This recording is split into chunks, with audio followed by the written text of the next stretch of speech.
All right, it's fall, y'all, and that means soup. So I do have some favorite soups I like to cook in the cooler parts of the year, times of the year. Today I'm going to make a batch of potato soup, a super economical, tasty, filling, savory soup. I have a couple of other soups that I'll share with you as we get more into fall, but I'm about to put some potato soup on the stove. I have peeled my first potato, and I'm just gonna, as always, walk you through the process. I don't cook with recipes, so you kind of just have to watch and learn as I teach you how I do it. So give this one a try, and let's get started now. So obviously there's not much to tell you about peeling potatoes, but I don't worry too much about getting every little piece of peel off. There might be some things I would do with potatoes that I would want to be a little more careful about getting all of the peel off, but when I make soup, sometimes when I make mashed potatoes even, I don't worry about the little pieces that stay on. They add a little bit more texture to the soup, and it sits on the stove long enough that those little tiny pieces in the potato cuts that are going to go into the dish pretty much just dissolve anyway, so it's not like you're eating a bunch of raw potato peels. So I'm going to just peel up all of these potatoes for my soup. Again, I've got 2 in my bucket already, and I'll be back when it's time for the next step. Okay, so just before I started peeling the potatoes, I chopped up an onion. I just like to use yellow onions in pretty much everything I cook. And I'm gonna go ahead and season this water. A little tip for you, I recycle these plastic grocery bags any and every way I can. So as you see, I just put my potato peelings on that. I'll flip it inside out so that I can put it in the trash, but just one little thing I do with the bags. I've got all my potatoes peeled. I will peel 3 or 4 of those that will actually go into the water pretty early on because I want them to break down and kind of be like mashed potatoes. That'll add some thickness to the soup, but the bulk of the potatoes won't be added until it's closer to time to eat it, and then they'll just cook on low. That way they maintain their size and shape, so that you get pieces of potato in your soup. If I cook it too long, or the heat is too high, then they just break down and it's just liquid mashed potatoes. So that's where we are now. I'll get some spices added. I'll tell you what spices I use. Obviously, if you've watched any of my other videos, you know I pretty much use the same spices for everything.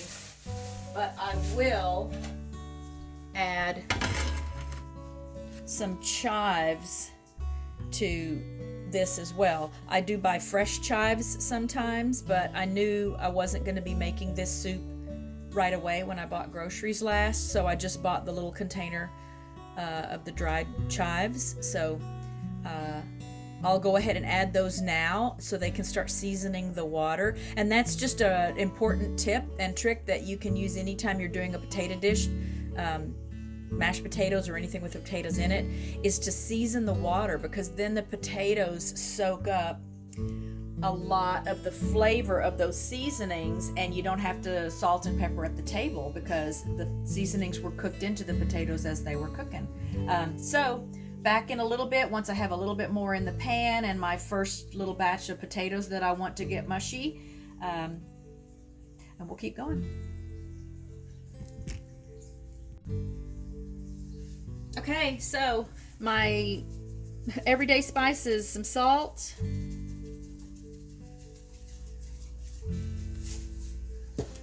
pepper,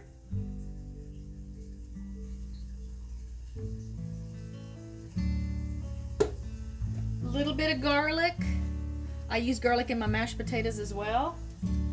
And then I use paprika in my potato soup. It makes it kind of a German type potato soup.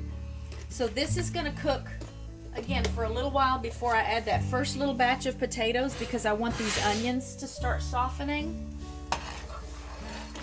So we'll just give that a little stir, get those spices blended around. Again, I've got my chives, my onions, my seasonings here already.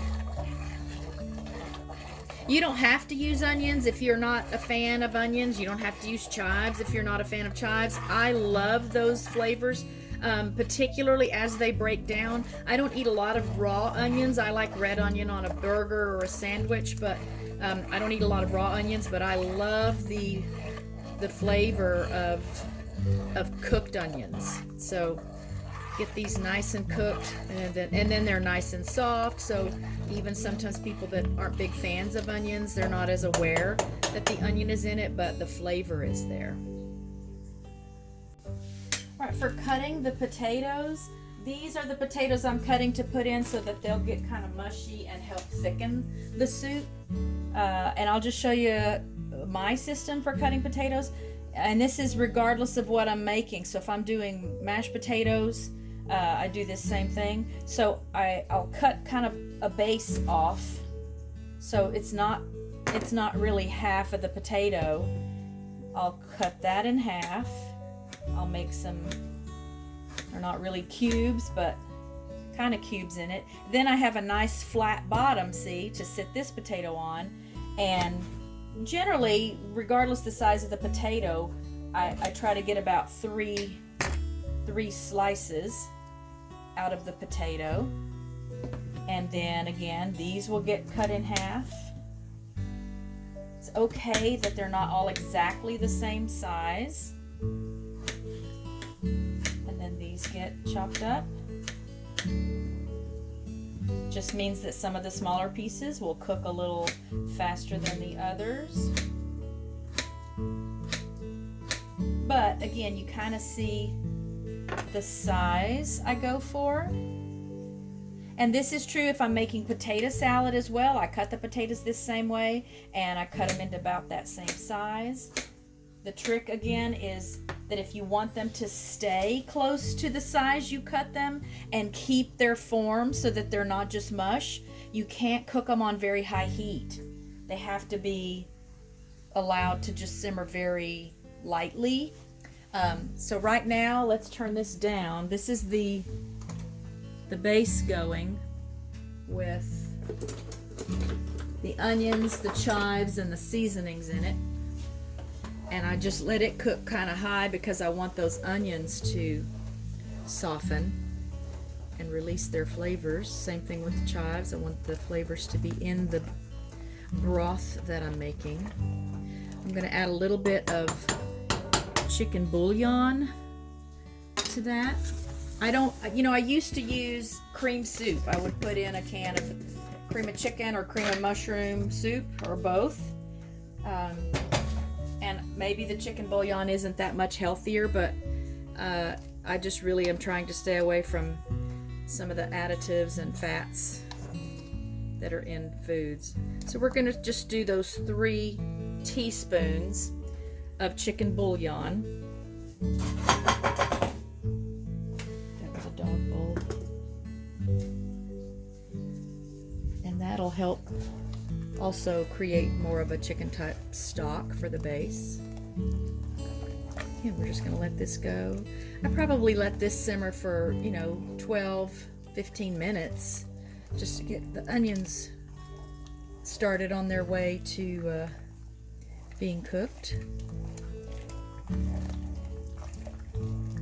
And then after that 12 or 15 minutes, that's when my first little round of potatoes will go in, and they'll cook a little harder than that. I'll turn that heat back up a little bit now. All right, so I've cut the potatoes that I want to stay in that shape and size, and they're just going to sit in the refrigerator for a little while because I'm not going to add those again until the end when it's closer to time to eat it, so that they can just cook slowly and gently. Turn this back up a little bit. I'm going to go ahead and add those other potatoes.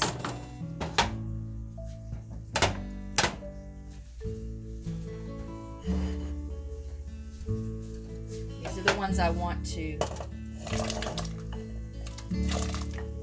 break down and get mushy so that they create a thicker base for me.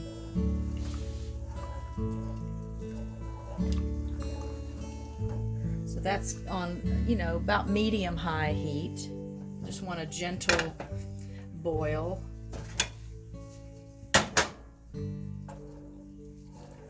And as always, I'm gonna taste. Oh my goodness, that's good. Okay, so yeah, that's a perfect seasoning level for my taste right there. Sorry I can't tell you how much it was, but hopefully as you're watching, you're kind of gauging how much of everything I used. Obviously, if somebody wants it a little saltier or more pepper, that can be done at the table, but I cook with seasonings, so we usually have salt and pepper out on the table. All right, so I'm getting ready to add the rest of the potatoes.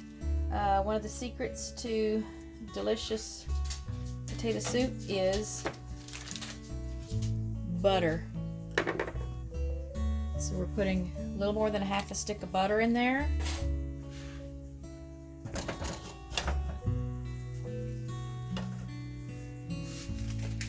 Let's get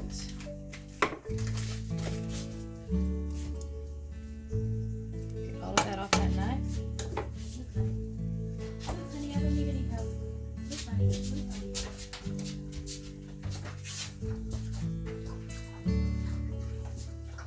These are those potatoes that, I had in the fridge. Try not to splash the camera.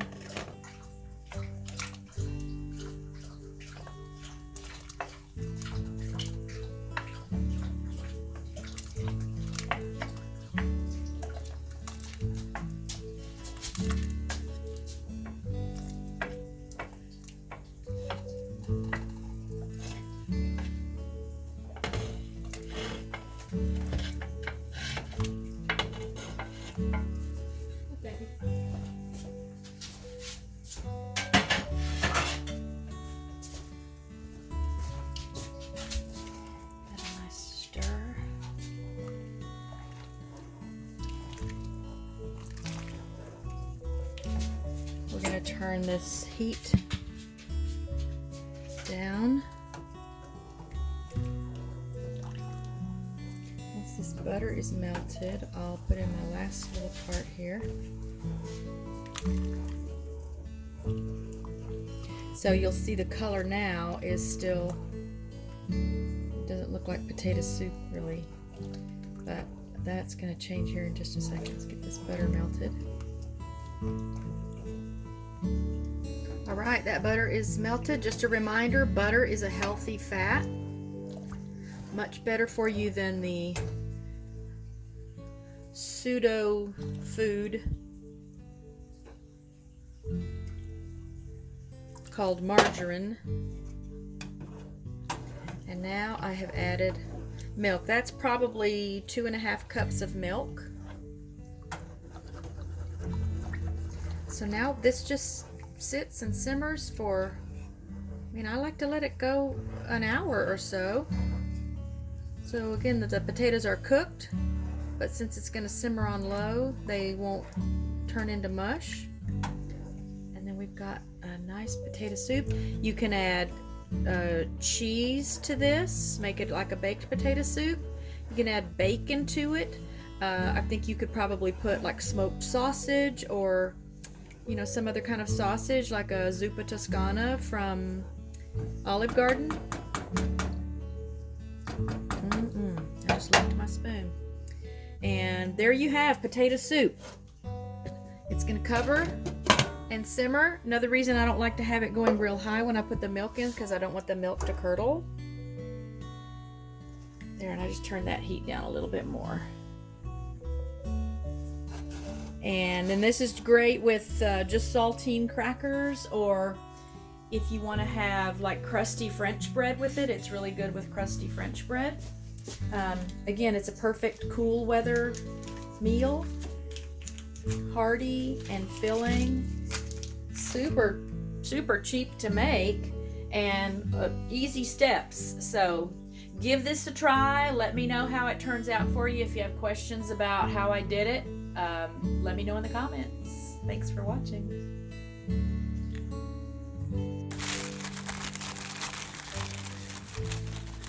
Oh my goodness, this turned out so good. Crackers with it. See, the potatoes kept their shape, but they're done. They're perfectly done. Nice size, nice little biteful with each potato. This is perfect for this kind of weather.